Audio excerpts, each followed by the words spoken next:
Gallery की तरफ से मैं कहना चाह रहा था कि ये काफ़ी गंभीर विषय जो है कला को देखना। आज अशोकदा कापी का कोई फेसबुक पे मैं पढ़ रहा था, चित्र और चित्रण, ये दो शब्दों ने मुझे बहुत इम्प्रेस किया। हम चित्र की जगह चित्रण में ज़्यादा चले जाते हैं और अगेन आप ही के कोट्स हैं, तो क्योंकि मैंने सीखा ही थोड़ा बहुत पिछले कुछ दिनों में, अशोकदा से इतना डिस्कशन होता है। पेंटिंग बहुत ही अलग है बाकी और कलाओं से। आप किसी भी परफॉर्मिंग आर्ट, लिटरेचर, इनसे पेंटिंग को नहीं जोड़ सकते।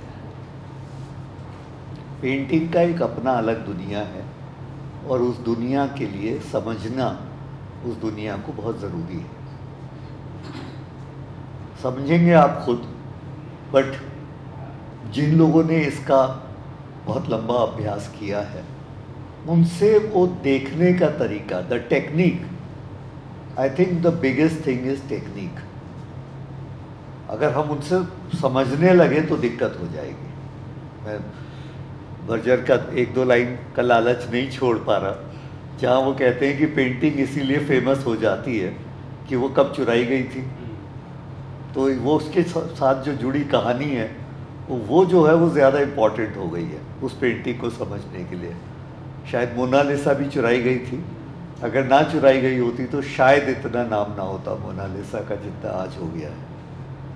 या लीनिएज है, अगर किसी काउंट ने ख़रीदी थी फिर उस काउंट का मर्डर हो जाए तो वो पेंटिंग भी बहुत मशहूर हो जाएगी, उस पेंटिंग के लिए हो गया तो इस तरह की कहानियों से पेंटिंग का कोई ख़ास लेना देना है नहीं। तो आज हम लोगों ने काफ़ी एक इम्पॉर्टेंट स्टेप है हमारी गैलरी के लिए। आई एम श्योर बहुत जगह हो रहा है, पर अशोक भौमिकदास से बहुत दिनों से डिस्कशन हो रहा था और हम और भी सुधीजनों से और भी लोगों से जिन्होंने बहुत अभ्यास किया है कला का, हम उनको लाना चाहते हैं यहाँ पे। और हम चाहते हैं कि वो बताएं कि पेंटिंग्स को कैसे देखना चाहिए। तो इस सीरीज़ में आज पहला है जहाँ आज वो मौका मिल गया है कि जहाँ पे हम अशोक भौमिकदास से ये समझें कि वो पेंटिंग्स को क्या उनका नज़रिया है और वो क्या कहते हैं टेक्निक के बारे में। ये थोड़ा सा मैं बता दूं, आजकल जैसे नेटफ्लिक्स पे आता है ना, कुछ दृश्य आपको विचलित कर सकते हैं, सो बी प्रिपेयर्ड फॉर दैट। ये वॉर पेंटिंग्स हैं, तो इनके बारे में अशोकदा से आज समझते हैं, अशोकदा के प्रेजेंटेशन के थ्रू। Please welcome अशोकदा। जैसा कि सुधीर भाई ने कहा कि आज का विषय जो है वॉर पेंटिंग है, तो वॉर पेंटिंग, युद्ध चित्र जो है उसकी परंपरा हमारे देश में कम रही है और किसी विशेष युद्ध पर विशेष चित्र की व्याख्या करने के लिए आज हम यहाँ उपस्थित नहीं हुए हैं, क्योंकि विश्व में भी युद्ध चित्रों की बहुत पुरानी परंपरा है और उसमें कई तरह के विभत्स चीज़ें होती रही हैं। मैं मानता हूँ, और अपनी बात शुरू करने के पहले मैं बता दूँ कि मैंने जितना युद्ध चित्रों का अध्ययन किया है, आप लोगों ने भी किया, आपने गौर किया होगा कि युद्ध चित्र जो है एक समय का, अगर कोई 1808 का कोई चित्र है जो गोया ने बनाया है, आज 2025 तक आते आते उसके संदर्भ से वो कट जाता है। और कट जाने पे ये होता है कि वो चित्र जो है युद्ध चित्र के जगह पे युद्ध विरोधी चित्र हो जाते हैं, क्योंकि हम मनुष्य होने के नाते वो नहीं चाहते हैं कि उस तरह का अन्याय हो। किसके खिलाफ कौन कर रहा है, वो पक्ष और विपक्ष का प्रश्न पीछे छूट जाता है और हम चाहते हैं कि ये चीज़ की पुनरावृत्ति ना हो। इसलिए जितने युद्ध चित्र के बारे में बात करूंगा मैं, उसका अंततः आप देखेंगे कि वो आज की तारीख में वो युद्ध विरोधी चित्र हैं। मेरे आज के व्याख्यान का उद्देश्य भी यही है, पर इसके साथ साथ ये भी है कि जैसे कि हम चित्रों को देखते नहीं हैं, चित्रों को समझने की कोशिश तो ज़रूर करते हैं, उसमें कोई गलती नहीं है। चित्र को हम देखते नहीं और चित्र में जो चीज़ें उपस्थित रहती हैं उससे परे जाके हम उसको समझने की कोशिश करते हैं। मैं शुद्ध रूप से वहीं पर ध्यान केंद्रित रखूँगा जो कि चित्र में उपस्थित है। चित्र के बाहर जो बातें हैं उसका यदा कदा कहीं संदर्भ आ जाए, पर मैं कोशिश करूँगा कि उसके बारे में कम से कम बातचीत हो।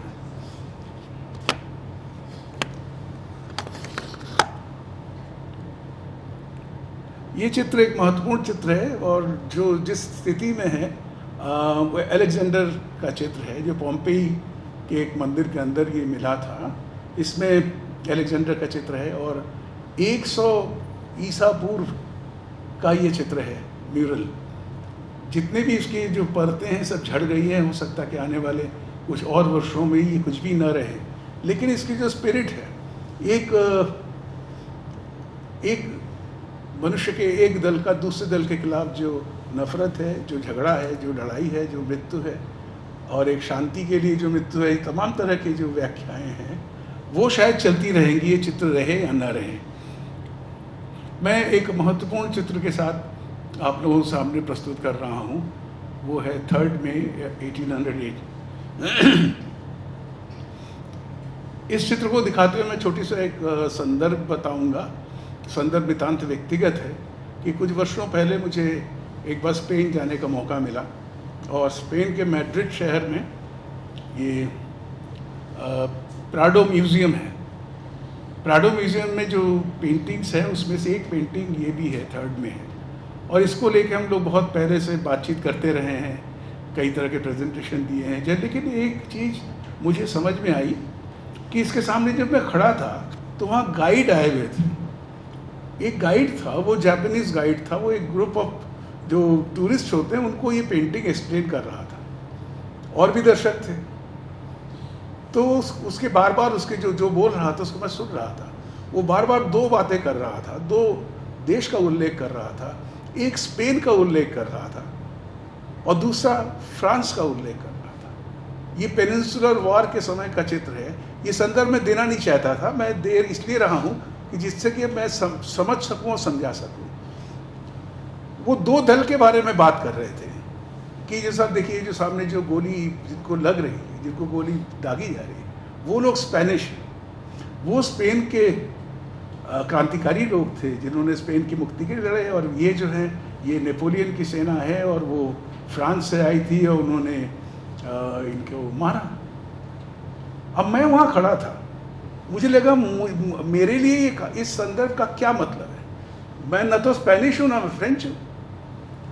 तो मैं खड़ा देखता रहा और एक समय लगा कि शायद जितने लोग खड़े हैं उसमें सबसे बेहतर ढंग से मैं इस चित्र को देख रहा हूँ, क्योंकि जो स्पेन के लोग थे जो उपस्थित थे वो तो बड़े खुश हो रहे थे कि ये तो स्पेन के क्रांतिकारियों का चित्रण है, और गरिया भी रहे होंगे उसको फ्रेंच लोगों को। और जो फ्रेंच टूरिस्ट थे उन्होंने ये सोचा होगा कि भाई देखिए साहब 1808 में हम लोगों ने उनके घर में घुस के मारा था। लेकिन मेरे लिए न तो वो मेरे रिश्तेदार लगते हैं न मेरे दुश्मन लगते हैं। मैं इस चित्र के लाइट को देख रहा था, मैं इस चित्र के कॉम्पोजिशन को देख रहा था। मेरे सामने ये चित्र एक चित्र के रूप में सामने आ रहा था जिसके साथ गोया का कोई लेना देना नहीं है, जिसके साथ 1808 के पेनिनसुलर वॉर का कोई लेना देना नहीं है। ये भी नहीं लेना देना है कि ये कौन है या नहीं है।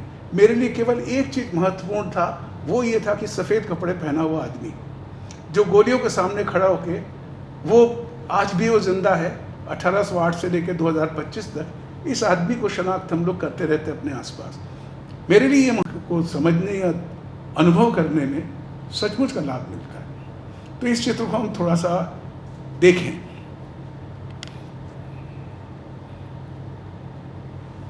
इस चित्र को अगर आप हिस्सों में बांटे तो आपको 3 हिस्से दिखाई पड़ते। एक तो वो जो लोग गोली चला रहे हैं, और दूसरा वो जिन पर गोली दागी जा रही है।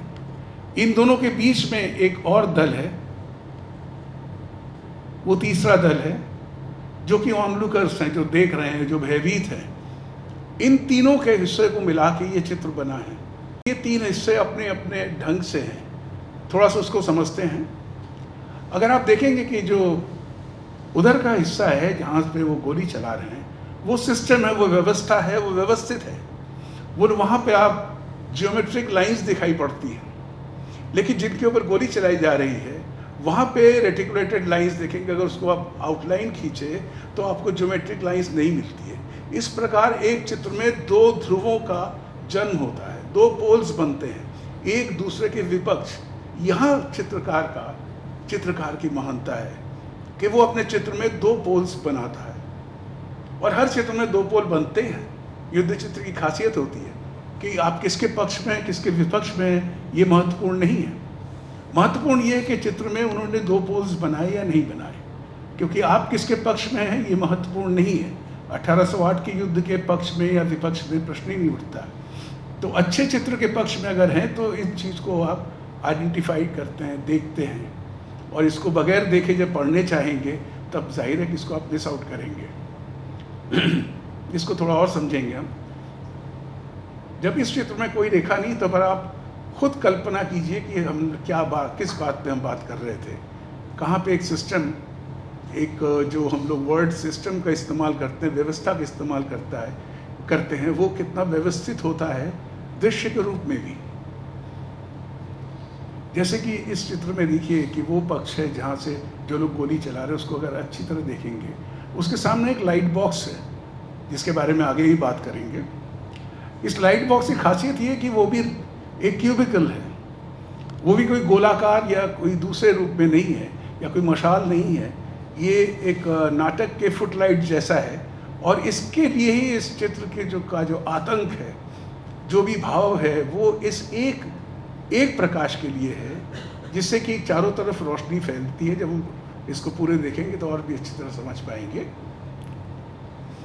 और जैसा कि मैंने कहा कि ज्योमेट्रिक लाइंस यहाँ दिखाई पड़ती है, ठीक उसके विपरीत हम देखते हैं कि ऐसा नहीं है। नौ अगर हम इस चीज़ को समझ गए हैं तो इस चित्र को अब समझने में दिक्कत नहीं होती है कि हम कहना क्या चाहते हैं। लेकिन इसके साथ साथ और एक बात है कि चित्रकार ने इस चित्र को दो हिस्से में यूँ बांटा है कि जो गोली चला रहे हैं उनके पीछे जो भवन दिख रहा है, वो भवन भी ज्योमेट्रिक है।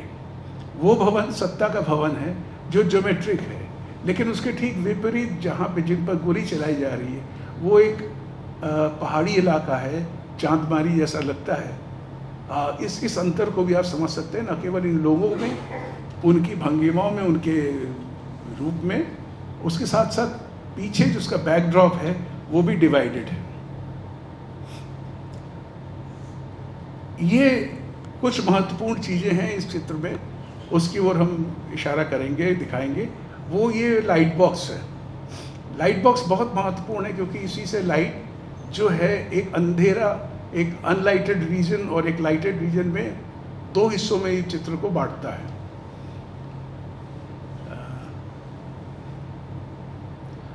इसमें आप देख सकते हैं कि जो फुटलाइट है, जो लाइट बॉक्स है, वो किस तरह से दो हिस्सों में चित्र को बांट रहा है। जहाँ सैनिक खड़े हैं वो अंधेरा है, और जिन पर गोली चलाई जा रही है वो प्रकाशित है। तो इस तरह इस लाइट बॉक्स का बहुत महत्व है, क्योंकि ये इसके जो रेखाएं हैं, जो फर्श पे, ज़मीन पर जो लाइनें बन रही है, वो भी एक ज्योमेट्रिक लाइन की ओर इशारा करती है, जो धीरे धीरे जाके आगे पहाड़ी में और मरे हुए लोगों के ऊपर बिखर जाती है। ये बहुत महत्वपूर्ण है चित्र में, ये लाइट बॉक्स का। आमतौर से इस तरह से लाइट का प्रयोग नहीं होता है कि ज़मीन से को लाइट में रख के उस सफ़ेद शर्ट पहने हुए आदमी का जो शर्ट की जो सफ़ेदी है वो इस लाइट के लिए, इस रोशनी के लिए है।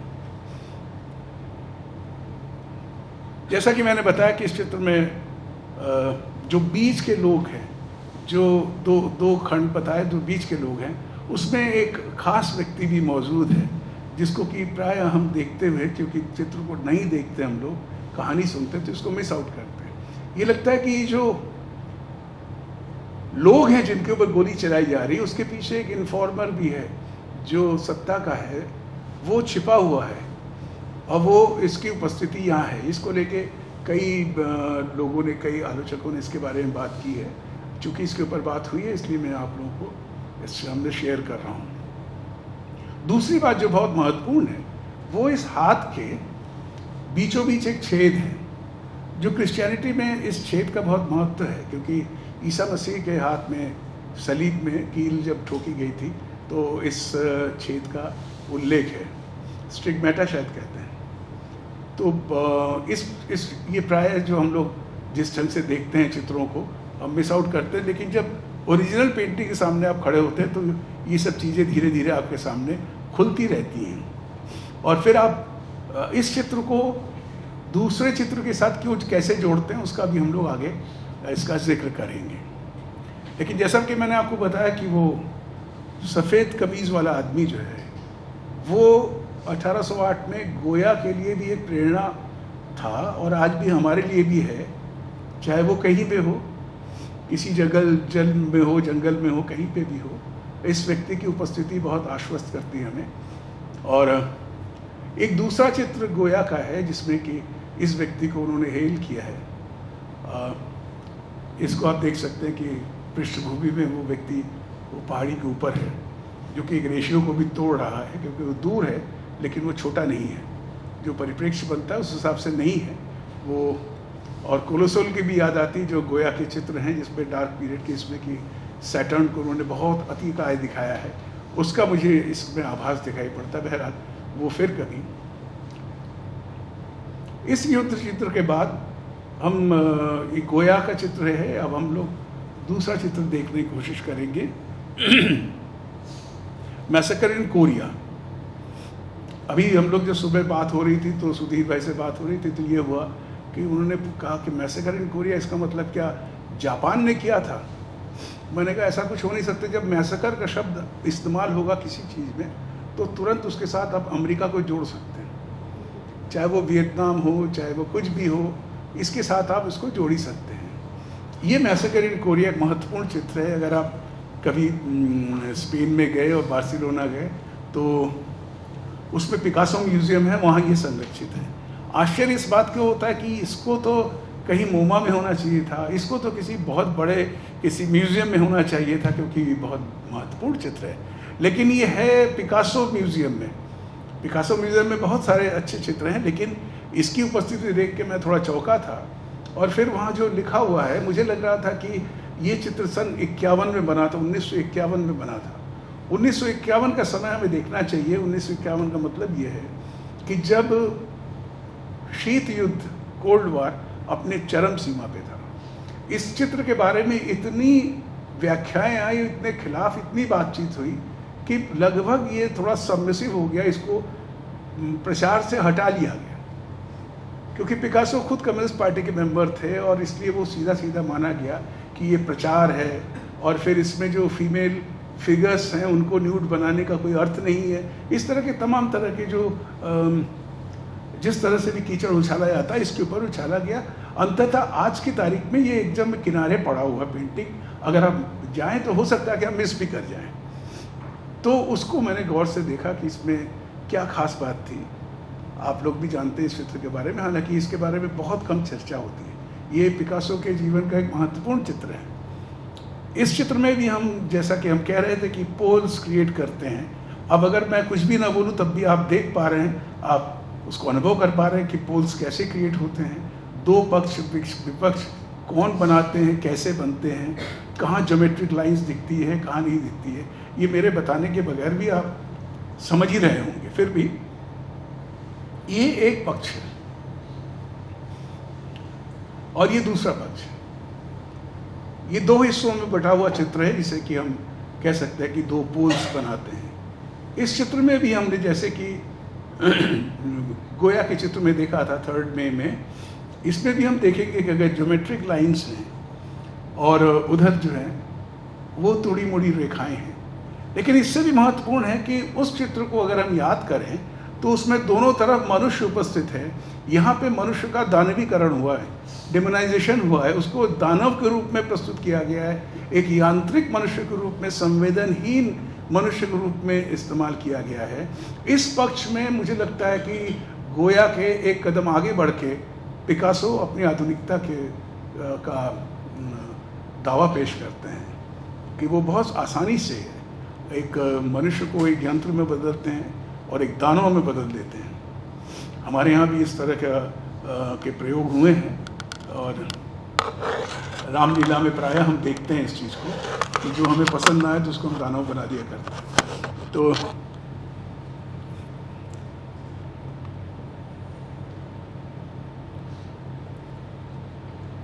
जैसा कि मैंने कहा कि जो सफ़ेद कमीज़ पहने हुए आदमी की उपस्थिति और अनुपस्थिति का सवाल है, इस चित्र में वो सफ़ेद कमीज़ वाला आदमी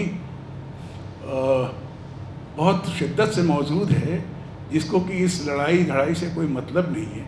वो कल के आने वाला वो व्यक्ति है, वो बच्चा है, जिसको कोई चिंता नहीं है, कोई बेखबर है कि कौन किसके ऊपर गोली चला रहा है, और अपने कंकड़ से वो खेल रहा है। तो ये महत्वपूर्ण है। लेकिन जैसा कि मैंने कहा कि मैसेकर इन कोरिया 1951 का चित्र है, और उसको लेके पिकासो के ऊपर काफ़ी बातचीत हुई। और 1972 में, यानी कि करीब 20 साल बाद, वियतनाम में जब अमेरिकी सेना अपना कहर ढा रही थी, उस समय जो मैंने कहा कि मैसेकर इन कोरिया में जो नग्न नारियों के, औरतों के नग्न शरीर दिखाया गया, जिसको लेकर इतनी बातचीत हुई, वो वास्तव में किस तरह से घटित हुआ, उसका चित्र आप देखें, जो सन 72 का है।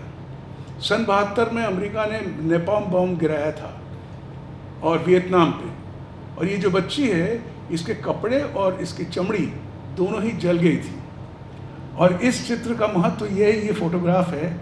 इस फोटोग्राफ ने वियतनाम के युद्ध को रोक दिया था, और यहीं पे युद्ध खत्म हुआ था, क्योंकि इस चित्र के बाद पूरी दुनिया समझ गई थी कि इससे अति भी क्या होगा, ये मृत्यु से भी भयंकर है।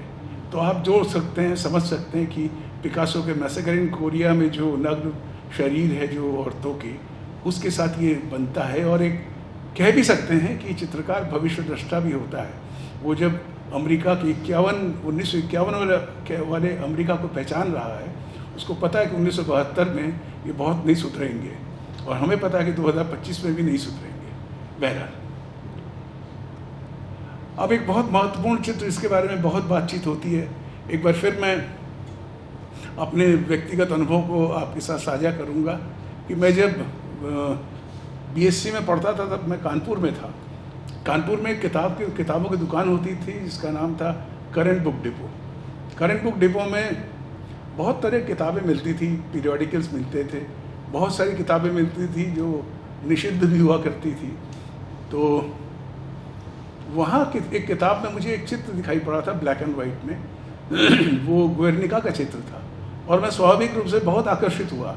वो मुश्किल से 8 इंच बड़ा चित्र था।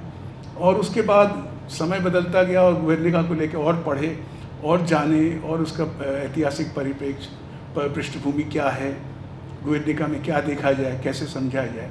बहुत प्रयास किया, बहुत कोशिश की, सब कुछ जितना हुआ। उसके बाद मित्रों का आग्रह रहा कि गुएर्निका जो है, आप गुएर्निका के ऊपर बात करेंगे। तो कई शहरों में गया, आरा में गया, फिर बरेली में, फिर ऐसे तमाम शहर हैं जहाँ मैंने पावर पॉइंट प्रेजेंटेशन दिया गुएर्निका का। लेकिन पिछले कुछ सालों पहले एक बार मुझे जाने का मौका मिला, और मैं मैड्रिड गया। मैड्रिड में रेने सोफिया एक म्यूज़ियम है। मैं जब पहुंचा था, वो 7 बज चुके थे, और वो म्यूज़ियम 9 बजे बंद होता है। 7 से 9 जो है वो टिकट नहीं लगते हैं, फ्री टिकट है। वो एक सभ्य समाज है जहाँ पे म्यूज़ियम के लिए टिकट नहीं लगते हैं। तो वहाँ पे जब मैं गया, मैं सीधे होटल से निकल के 5 मिनट के अंदर होटल से निकला, और सीधे मैं गया इस पेंटिंग को देखने के लिए। मैं आपको यकीन दिलाता हूँ कि जब मैं पेंटिंग के सामने खड़ा हुआ, तो मुझे ये लगा कि आज तक जो मैं गुएर्निका को जानता था, जिस पेंटिंग को जानता था, ये वो पेंटिंग नहीं है। और मेरे सामने एक बात और उद्घाटित हुई कि जब किताब में आप पेंटिंग देखते हैं, तो उस पेंटिंग की चौड़ाई बहुत ज़्यादा होगी, तो 8 इंच होगी, 10 इंच होगी, इससे ज़्यादा हो नहीं सकती। और ऐसी स्थिति में आप अपने दोनों आँखों को बिना हिलाए आप पूरे चित्र को देखते हैं। लेकिन जब मूल चित्र के सामने आप खड़े होते हैं, तो आपको सचमुच पैदल चलना पड़ता है, एक हिस्से से दूसरे हिस्से में देखने के लिए। आप समझ सकते हैं कि 24 फीट चौड़ा जो चित्र है, उसको देखने के लिए आप पीछे हटते हैं, कम से कम 20 फीट पीछे हट के देखते हैं, तब आपको पूरा चित्र दिखता है। और उस हालत में भी आप बाएं जब देखते हैं, बायां हिस्सा देखते हैं, तो दाहिना हिस्सा नहीं दिखाई देता है। जब आप बीच का हिस्सा देखते हैं, तो बायां और दायां नहीं दिखाई देता है। तो ये इतना एक ऐसा अनुभव था कि मुझे तब लगा कि हर चित्र को उसके मूल आकार में देखना चाहिए। अगर जिस मुल्क में ये संभव ना हो तो उसको कम से कम उस आकार का प्रिंट बना के ज़रूर म्यूज़ियम बनाना चाहिए, जहाँ पे लोग जाके जो मास्टरपीसेस हैं उसको सही आकार में देखें। उससे क्या होता है ये मैंने अभी आपको बताया कि मुझे लगा कि ये चित्र मेरे लिए बिल्कुल अपरिचित है। और चित्र को अगर आप देखेंगे तो ये चित्र है, ये बहुत ही बड़ा आकार का चित्र है। इसके सामने जो लोग खड़े होते हैं तो वो बिल्कुल बौने लगते हैं और उनको चलना पड़ता है। अगर आप पहला हिस्सा देख के दूसरे हिस्से में आना चाहते हैं तो आपको चलना पड़ता है। तो मुझे लगा कि इस चित्र को वहीं खड़े होकर मुझे लगा कि इस चित्र को 4 हिस्सों में हम बांट सकते हैं। तो 4 हिस्सों में बांटने में पहला हिस्सा ये है, जब हम पहला हिस्सा देखते हैं तो दूसरा नहीं दिखाई देता है, तीसरा नहीं, चौथा नहीं।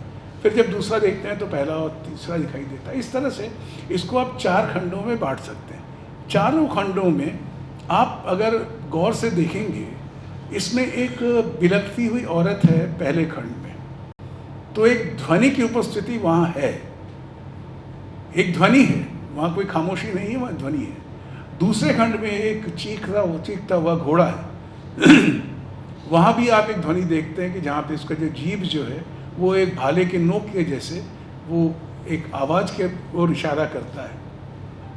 लेकिन तीसरे और चौथे में वो आवाज़ कम है, जबकि चौथे में एक विस्फोट का आवाज़ है।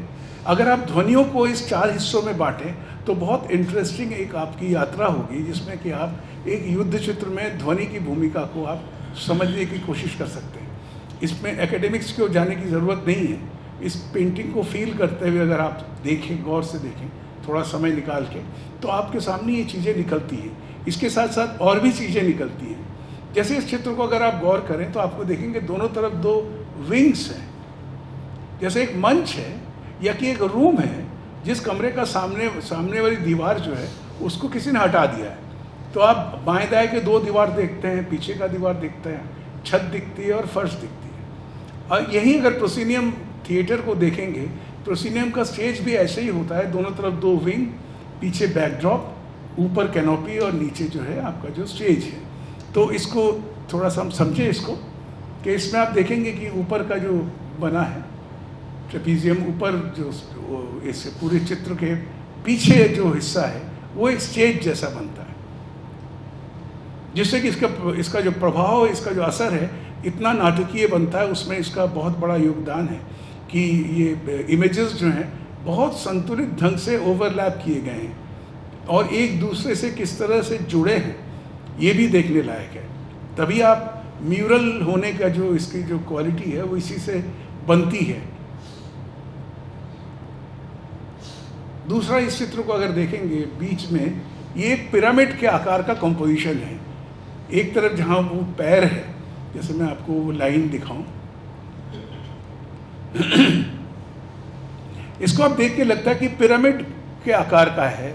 जब भी पिरामिड, जब किसी कंपोजिशन में पिरामिड दिखे तो वो बहुत असरदार हो जाता है। जैसे कि बहुत सारे चित्र हैं, आप अगर गौर करेंगे जिसमें कि समूह चित्र हैं, उसमें पिरामिड की उपस्थिति जो कंपोजिशन बनाते हैं उससे वो पेंटिंग और भी असरदार हो जाता है। और जाहिर है पिकासो जैसे जो कंपोजिशन के इतने मास्टर थे, उनको ये प्रयोग करने में बहुत ज़रूरी लगा होगा कि इस तरह के चित्र में उन्होंने, आप इसको गौर कर सकते हैं कि दोनों तरफ जो है कंपोजिशन में वो कम गजिन है और जबकि बीच में काफ़ी एक कंपोजिशन काफ़ी डेंस है। इसमें कुछ और उपस्थितियां हैं जो कि आमतौर से हम लोग मिस करते हैं। एक जो है एक चिड़िया है, एक कबूतर है। आप लोगों को पता होगा कि कबूतर को शांति के प्रतीक के रूप में पहला चित्र जो है वो पिकासो ने ही बनाया था। हम लोग खूब कहते हैं कबूतर शांति का दूत होता है, उसका पहला चित्र पिकासो का बनाया हुआ है। और ये चित्र जिसमें कि एक घायल कबूतर को दिखाया है और दूसरी ओर नीचे की ओर एक छोटा सा फूल उसके हाथ के पास, कटे हुए हाथ के पास है। ये 2 उपस्थिति ऐसी है जो चित्र के मूल जो मूड है उससे ये बिल्कुल भिन्न है। और एक और उपस्थिति है, थोड़ा सा गौर करना पड़ेगा, शायद बहुत लोग ऐसे भी होंगे जो इसको मिस भी करें। ये एक सांड का चेहरा है, एक बुल हेड है, जिसमें कि आप आँख भी देख सकते हैं, सामने उसका जो वो स्नाउट है वो भी दिखाई पड़ता है, और 2 सींग का आभास होता है। तो इस तरह से ये एक छिपी हुई आकृतियाँ इस पेंटिंग में चारों तरफ बिखरी हुई है। लेकिन इंडिविजुअली जो स्वतंत्र रूप से इसमें कुछ ऐसी आकृतियाँ हैं, अगर आप पूरे गुएर्निका को आप भूल भी जाते हैं, अपने आप में वे आकृतियाँ जो हैं एक स्वतंत्र चित्र के रूप में आपके सामने आती है। मसलन ये चित्र मदर एंड चाइल्ड का, मरे हुए बच्चे को गोद में लिए रोती हुई माँ, ये एकदम पहले हिस्से में है। उसके बाद दूसरे हिस्से में जो मैं कह रहा था, जो चीख, जो घोड़े की चीख है, उसकी अगर जीभ देखेंगे तो वहाँ भाले जैसा बना है, और उससे भी महत्वपूर्ण है कि उसके जो नाक के जो 2 छेद हैं और जो दांत है, उसको अगर हम देखेंगे तो एक करोटी या स्कल जैसा लगता है, ह्यूमन स्कल। ये चित्र में इस तरह से कई छिपी हुई आकृतियाँ हैं। अब चित्र के हम मूल में आते हैं, उन हिस्सों में जिसको कि छिपाने की कोई प्रश्न ही नहीं है। इस चित्र के नीचे के हिस्से में एक व्यक्ति है जो कि मरा पड़ा है, जिसका हाथ फैलाए हुए है। इस हाथ को देखते हुए हमें गोया की याद आती है, और उस सफ़ेद कमीज़ वाले व्यक्ति के हाथ की ज़रूर याद आती है। और इसमें भी आप देखेंगे कि इसमें कहीं वो छेद तो नहीं है, पर उसका समान एक सूत्र मुझे मिलता है। और एक महत्वपूर्ण है कि एक तलवार या चाकू पकड़े हुए हाथ, कटा हुआ एक हाथ है जो नीचे पड़ा हुआ है। लेकिन अगर गौर से आप देखेंगे तो ये जो तलवार जिस तरह पकड़ा गया है, ये तलवार युद्ध का होल्ड नहीं है। इस तरह से तलवार को नहीं पकड़ा जाता है, पर पीठ पीछे छुरा भोंकने की मुद्रा है ये, जो कि गृह युद्ध के समय इस्तेमाल किया जाता है। तो इसको भी आमतौर से हम लोग मिस आउट करते हैं। ये बहुत महत्वपूर्ण है पूरे गृह युद्ध की जो बात है। युद्ध नहीं है, 2 पक्ष लड़ रहे हैं आपस में, तब ये तलवार की या चाकू पकड़ने की मुद्रा नहीं हो सकती। तो ये एक महत्वपूर्ण हिस्सा है इस चित्र का। और इस प्रकार एक बहुत ही महत्वपूर्ण चित्र दुनिया की चित्रकला के इतिहास का, जिसको कि हम लोगों ने देखा और समझा। मुझे विश्वास है कि आप लोग जब घर जाएंगे और नेट पे देखेंगे, इसको और गंभीरता से देखेंगे। हालांकि इसके बहुत अच्छे रिजोल्यूशन के चित्र उपलब्ध नहीं हैं, फिर भी आप इसके बारे में पढ़ेंगे, जानेंगे। तो गुएर्निका को समझना जो है, वो केवल गुएर्निका नाम के एक शहर पे बमबारी हुई थी और जर्मन ने किया था, और वहाँ अपने ही देश के ऊपर बाहर से बमबारी हुई थी। इस घटना को भूलते हुए 2025 के गुएर्निका को भी आप इसमें से ढूंढ लेंगे अपने आसपास, कि इसमें जो लाइट है जिसके ऊपर की एक हुड लगाया गया है, वो आमतौर से पुलिस इंट्रोगेशन में इस्तेमाल किया जाता है। उस तरह की चीज़ों की कंटिन्यूटी को आप ज़रूर पकड़ पाएंगे। अब हम एक और महत्वपूर्ण चित्र की ओर जाते हैं, जिसका नाम है गैज्ड। गैज्ड ऐसा चित्र है कि अगर आप लोगों ने all quite on the western front नाम की किताब ना पढ़ी हो, तो उसको आप ज़रूर पढ़ लें, ज़रूर पढ़ें, क्योंकि युद्ध के आतंक के बारे में इतनी अच्छी किताब, इतने अच्छे ढंग से वर्णित किताब शायद बहुत कम है। और चित्रों में भी और साहित्य में भी इस गैस जो है, गैस शब्द का एक भयावह रूप हम पाते हैं।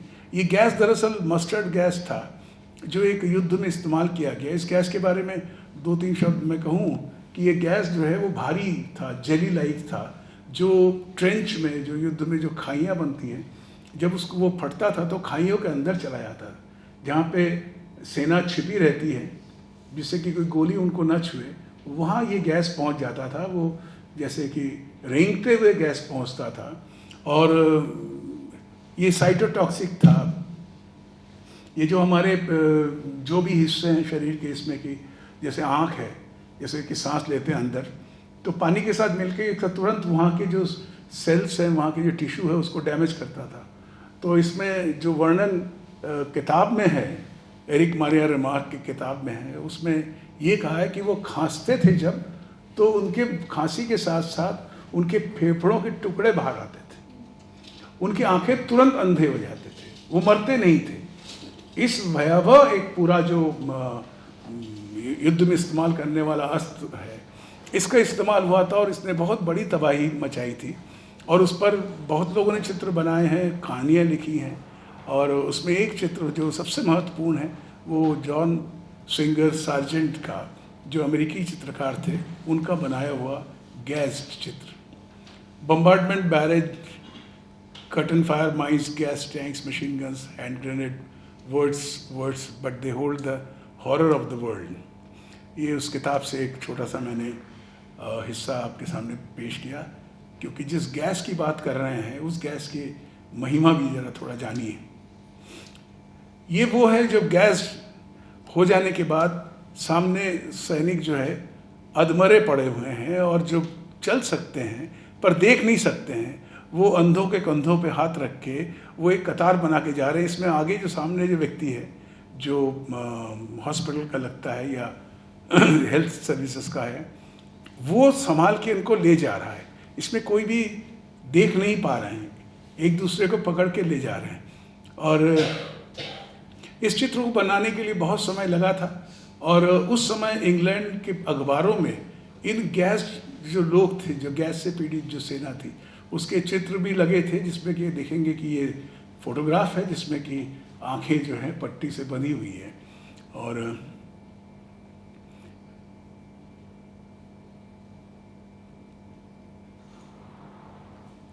ये भी एक महत्वपूर्ण चित्र इसलिए है कि इसको कंपोजिशन वाइज भी देखेंगे तो बीच में जो एक कतार है, उसके सामने कई लोग फर्श ज़मीन पे मरे पड़े हैं या अधमरे हैं। उसके पीछे एक मैदान है, और इस तरह से उसके पीछे आकाश है। इस तरह से 3 या 4 हिस्सों में आप बांट सकते हैं। लेकिन ये जो ग्रुप है, इसके एकदम दूर से, क्योंकि आकार में आप देखेंगे थोड़ा फ़र्क है, वो डायगनली एक क्राउड, एक लोगों का 10 लोगों का एक जुलूस उधर से भी आ रहा है, और इसके बीच में सूरज को ढलते हुए आप देख सकते हैं, जिसमें कि दिन ख़त्म हो रहा है। ऐसे वक्त, जैसे कि मैंने आपको बताया, आप देख सकते हैं पीछे सूरज ढल रहा है, और ये लोग अपने कैंप की ओर जा रहे हैं। अस्पताल जो अस्थायी बनाया गया है, उसकी रस्सियाँ आप देख सकते हैं। लेकिन इसके बावजूद भी जब शाम हुई, और उस समय जो पृष्ठभूमि की बात अभी मैंने की, उस पृष्ठभूमि को गौर से देखने से आपको यहाँ तंबू दिखाई पड़ते, जहाँ पे शांति है।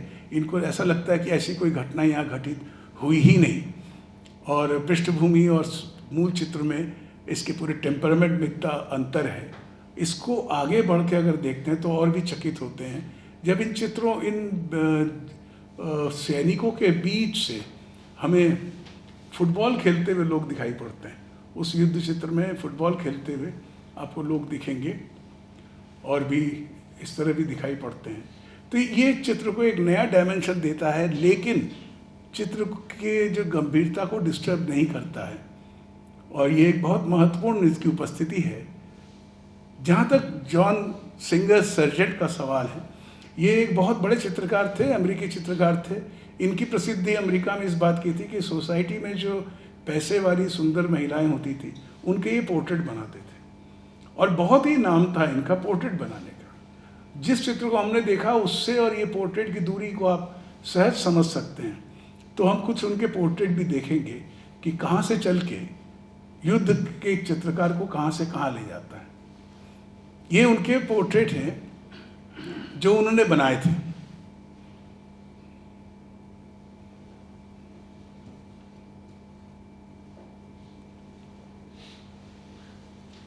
लेकिन सार्जेंट को जब गैस चित्र बनाने के लिए कहा गया, तब वो युद्ध क्षेत्र में गए। उन्होंने कुछ प्राइमरी स्केचेस किए थे, और इत्तेफाक से वो स्केचेस हमारे पास है, तो हम उसको देखना चाहेंगे और दिखाना भी चाहेंगे। आप समझ सकते हैं कि वो जो पोर्ट्रेट बनाने वाला चित्रकार है, जब वो युद्ध चित्र बना रहा, तो वो ट्रांसफॉर्मेशन, वो कंसर्न, उस दर्द को अपने ड्राइंग में लाना, उस प्रक्रिया से वो गुजर रहे हैं।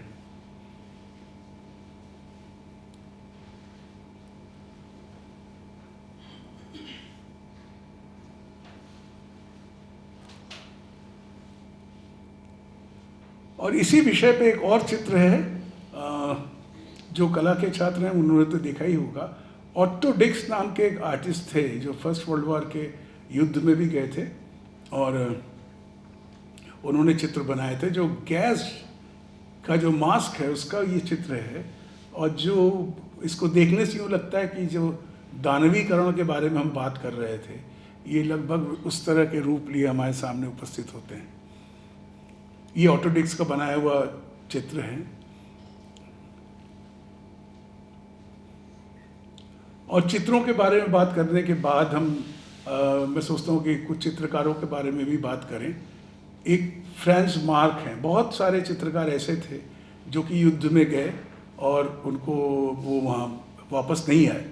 ऐसे ही थे फ्रांस मार्क बहुत बड़े चित्रकार थे जिन्होंने कि बेसिक कलर को लेकर काम किया, और उन्होंने चित्रकला में कैमोफ्लाज, जिसे कि ऐसे कलर्स में ढक दिया जाए जैसे युद्ध में इस्तेमाल होता है, कि जहाँ पे आप गाड़ी या कोई छिपाते हैं, या कि सैनिक अपने ड्रेस में भी इस तरह के धब्बे बना लेते हैं जिससे कि दूर से देखने से ये ना पता चले कि उनकी उपस्थिति के बारे में दुश्मन न जान पाए। वो युद्ध में इस तकनीक को कैमोफ्लाज कहते हैं, और उसके वो मास्टर थे। और युद्ध के ये पहला विश्व युद्ध 1914 में शुरू हुआ था, और उन्होंने फेट ऑफ द एनिमल नाम से एक चित्र बनाया था जो कि उन्होंने 1913 में बनाया था। युद्ध के बारे में सोचते उन्होंने ये सोचा था कि युद्ध का असर मनुष्य पे तो पड़ता ही है। उन जंगलों पे जब बमबारी होती है तब पेड़ों को और जानवरों को समान रूप से, the fate of the animal नाम का ये चित्र जो है ये बहुत महत्वपूर्ण है चित्र के रूप में भी और उनके कंसर्न के रूप में, क्योंकि जितने भी चित्र आप देखेंगे फ्रांस मार्क के, उसमें एनिमल जो है, पशु जो है, वो उसकी उपस्थिति बहुत महत्वपूर्ण है, और रंगों का जो प्रयोग उन्होंने किए थे वो भी देखने लायक है। और ये दूसरा चित्र भी आपको दिखाता हूँ जिसमें कि आप कैमोफ्लाज को और अच्छी तरह समझ पाएंगे। इसको गौर से देखने से कई पशु आपको दिखाई देंगे, कई जानवर आपको दिखाई देंगे। ये फ्रांस मार्क जो थे, इसके बारे में सेना के अधिकारियों को पता चला कि बहुत अच्छे चित्रकार हैं, तो उन्होंने सरकार को लिखा। सरकार ने कहा चलिए इनको बुला लेते हैं वापस। तो 1916 में इनको वापस बुलाया गया कि अब आप युद्ध क्षेत्र में न रहिए, अब आप वापस आ जाइए, हेडक्वार्टर में रहिए। तो वो जो पत्र होता है, जिस दिन उनके पास पहुंचा उसके पहले उन्होंने अपनी पत्नी को एक पत्र लिखा था, बहुत सुंदर पत्र है, जिसमें कि उन्होंने कहा था कि मैं अब कैमोफ्लाज डिवीजन में हूँ और मैं कैनवस के ऊपर रंग के धब्बे बनाकर जहाँ पे आर्मी ट्रूप्स रहते हैं उसके ऊपर एक ढक्कन आच्छादन बना रहा हूँ, जिससे कि दूसरे दुश्मन हमारी उपस्थिति को न जान पाए। और ये भी कहा था कि मैं शायद वापस आ जाऊँ। तो 1916 में जब वो पत्र उनके पास पहुँचता है, उसी दिन की लड़ाई में फ्रांस मार्क मारे जाते हैं। तो इस तरह से बड़े बड़े चित्रकार अपने असमय युद्ध के चलते चले गए। एक और चित्र दिखाता हूँ जिसमें कि ये और भी अद्भुत चित्र हैं। ये सेना है जो कि उस समय डॉक्टर्स, चाहे वो इंजीनियर, चाहे वो प्रोफेसर, चाहे स्टूडेंट, सबको युद्ध में जाना ज़रूरी हो गया था। तो वहाँ पे एक चित्रकारों का भी दल बना था, चित्रकारों को लेके गए थे। उसमें शायद 82 चित्रकार थे जिन लोगों ने एक युद्ध में भाग लिया, और युद्ध के पहले 5 मिनट में ही 65 चित्रकारों की मौत हो गई थी। ये वो चित्र जो है ये उसी का है जिन्होंने बनाया है बर्फ़ की चोटी के ऊपर। क्योंकि वो अनभिज्ञ थे, उनके पास बंदूक चलाने की तमीज़ नहीं थी, तो वो मारे गए। इस प्रकार ये अंतिम चित्र था। पर बिफोर आई फिनिश, मुझे लगता है कि जितनी बातें हमने की, कुछ चीज़ें ऐसी होती जो बगैर बात के भी लोगों को समझ में आनी चाहिए कि युद्ध क्या होता है। ये गैस पेंटिंग का एक वो है, इसके बारे में कुछ भी नहीं बोलूँगा, पर मुझे, जैसा कि मैंने शुरू किया था और कहा था कि हर युद्ध चित्र जो है वो युद्ध विरोधी चित्र होता है, और इससे बड़ा कोई उदाहरण मुझे नहीं मिलता है, क्योंकि इसको देखने वाला स्ट्रेचर बियरर इस शीर्षक है। इसको देखने वाला हर मनुष्य, अगर उसमें मनुष्यता कहीं बची हो, तो वो ज़रूर कहेगा कि ये चीज़ फिर नहीं होनी चाहिए, ये चीज़ हमारे आसपास नहीं होना चाहिए, और यही मकसद जो है युद्ध विरोधी चित्रों का होता है। धन्यवाद।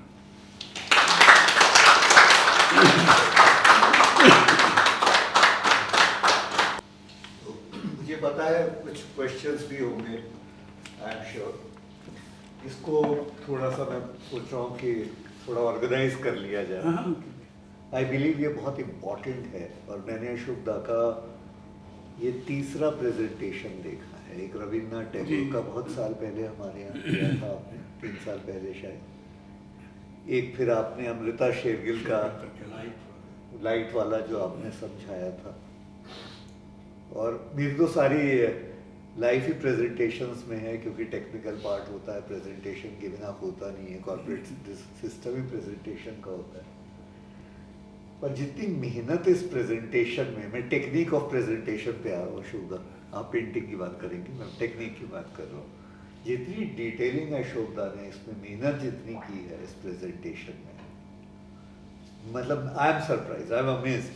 ये कॉर्पोरेट प्रेजेंटेशन में जितने हम ग्राफ्स और ये सब दिखाते हैं वो कुछ नहीं है, इसके आगे फेल हो गए। तो थैंक यू सो मच अशोकदा। कोई सब नहीं, माइक की जरूरत नहीं है। आपने एक तो मुझे लगता है कि दशकों बाद इस तरह का कोई कार्यक्रम मैं सुन रहा हूँ, और इतना प्रभावी, इतना इस तरह से दिमाग खोलने वाला। इसके पहले सिर्फ किताबों में मैं पढ़ता रहा हूँ कि कुछ कलाकार, कुछ फिलोसफर अपनी ज़िंदगी के अंतिम समयों में वो इस तरह के लेक्चर उन्होंने दिए। जैसे ऐसा मैं नाम जैक लाकान का सुनता हूँ, जिन्होंने ढेर सारे लेक्चर्स ही दिए, और किताब उनकी उसी लेक्चर्स की पूरी सीरीज छपी हुई है। बहुत प्रभावी था। इसके लिए आपको बहुत बहुत बल्कि बधाई क्या, धन्यवाद कहना चाहिए कि मौका मिला सुनने का। आपने कहा कि भारत में युद्ध चित्र नहीं है, और हमारे अपने सोशल प्रैक्टिसेस में, स्मृतियों में भारत में 2 महायुद्ध हुए, एक रामायण, एक महाभारत, जो माइथोलॉजी से आते हैं। दोनों में युद्ध दिखाए जाते हैं। एक में तो युद्ध कम दिखता है, कृष्ण जी दिखते हैं रथ पे बैठे हुए, और अर्जुन दिखते हैं, सामने कुछ लोग दिखते हैं, पीछे गिरे और मरे हुए लोग। लेकिन वो पूरा दृश्य कहीं से भी कोई हॉरर पैदा नहीं करता। ये बात पैदा ज़हन में नहीं होती कि इसे नहीं होना चाहिए, बल्कि बार बार वो जस्टिफाइड लगता है। बिल्कुल। इसी तरह से लंका कांड, पूरा रामायण, वो युद्ध भी हमारे जहन में बहुत सकारात्मक तरह से उभरता है, और नहीं लगता कि ऐसा नहीं होना चाहिए। जबकि उसमें भी ऐसे ही दृश्य आते हैं कि लोग कटे मरे पड़े हैं। इवन साहित्य में एक कवि हुए भूषण, उन्होंने युद्धों का इतना विभत्स चित्रण किया है, इतना विभत्स चित्रण किया है कि पढ़ते हुए आपको मतलब वोमिटिंग हो सकती है। लोग उन्हें घृणा रस का भी जो है वो कहते हैं, मतलब उदाहरण देते हैं उनकी कविताओं का। लेकिन ना तो उनका पूरा लिटरेचर पढ़ते हुए आपको ये एहसास होगा कि युद्ध नहीं होना चाहिए, और ना ही बल्कि वो सकारात्मक लगता है। उन्हें लगता है कि चूंकि वो मुगलों के खिलाफ लड़ रहे हैं, इसलिए लगता है कि अच्छा, इस हिंदूवादी समय में वो सकारात्मक सी चीज़ है।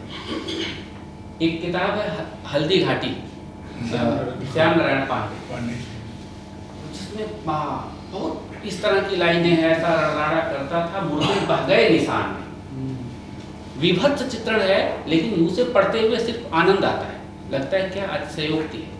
ये नहीं लगता कि युद्ध नहीं हुआ। आप जब इस तरह के चित्र दिखा रहे थे, और सच में ये चित्र देखते हुए लग रहा था कितना विभत्स है सब कुछ, कहीं ना हो, पूरी सभ्यता में ना हो। लेकिन जब मैं अपनी स्मृतियों को टटोल रहा था तो मुझे कहीं ऐसा नहीं लग रहा था। ऐसा क्यों है, बस ये जानना। एक्चुअली सवाल जो है विश्वसनीयता का। जो पेंटिंग मैंने दिखाए हैं उसके बारे में अगर आप गौर से देखें तो उसमें एक जर्नलिस्टिक अप्रोच भी है। कोई चीज़ है जो आम लोग नहीं जानते हैं, वो लोग जान पाए, इसलिए उनका अप्रोच है। तो कई घटनाएं ऐसे जैसे कि मैसेकर इन कोरिया है, वो घटना घटी। इन चित्रों का उद्देश्य कोई युद्ध विरोधी चित्र होना नहीं था, लेकिन ये अपने अप्रोच में ऑनेस्ट है। ये अप्रोच में ऑनेस्ट इसलिए है कि 1808 का जो 3 मई का चित्र है, उसका जो बनने की तारीख है वो 1812 है। इसका मतलब वो ऑन द स्पॉट कुछ नहीं है और हो भी नहीं सकता। कुछ अति उत्साही जो कला समीक्षक है उन्होंने लिखा है कि उन्होंने उनका घर जो था, उनके घर से ये जो जहाँ पे गोली चली थी वो दिख रही थी, वो दिखती थी, तो और उन्होंने दूरबीन से देखा होगा, दूरबीन उस समय बन चुका था। तो इस तरह की व्याख्या से कोई फर्क नहीं पड़ता। लेकिन जब आप चित्र बनाते हैं तो इंटेंसिटी जो है, जो हमारे पास ये जब चित्र चल के आते हैं, चाहे वो रामायण के हो, चाहे महाभारत के हो, चाहे वो 8 मई वो 3 मई का ही क्यों ना हो, ये अपने आप में मुझे विश्वसनीय लगता है। और इसलिए कि वो किसी चरित्र का व्याख्या नहीं करते।